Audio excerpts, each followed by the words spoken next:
Өдрийн мэнд энэхүү модулаар Европын дижитал нэгдсэн зах зээл болон түүний боловсролын салбарт үзүүлэх нөлөөний тухай ярина. Европ нь интернетийн бүх нийтийн хүртээмжийг бий болгосон.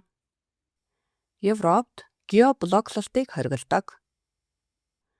Европ мөн гар утасны роумингийн төлбөрийг цуцалсан. Европ нь Европын холбооны иргэдийг дижитал ур чадвар ахиулах хөтөлбөрүүдийг санхүүжүүлдэг.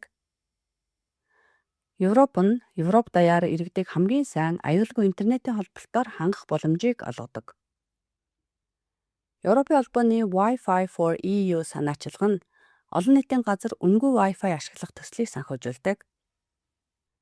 Европын хиймэл дагуулын навигацийн систем Галилео нь газар зүйн байршлыг зөв тогтоох боломжийг олгодог. Европын холбоо дотроо өгөгдлийг чөлөөтэй дамжуулж байдаг Европын дотоод мэдээллийн зах зээл нь хувь хүн тохирсон эм эмчилгээ гэх мэт давуу талуудыг санал болгодог.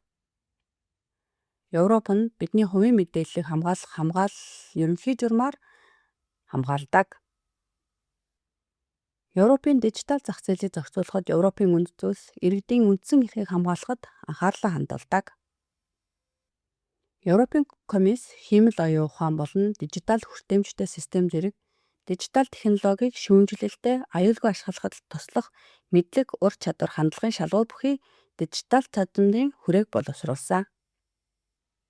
DigComp.edu буюу багш нарын дижитал чадамжийн Европын хүрээ нь багш хүний хувьд дижитал чадвартай байх гэдэг нь юу болохыг тайлбарладаг.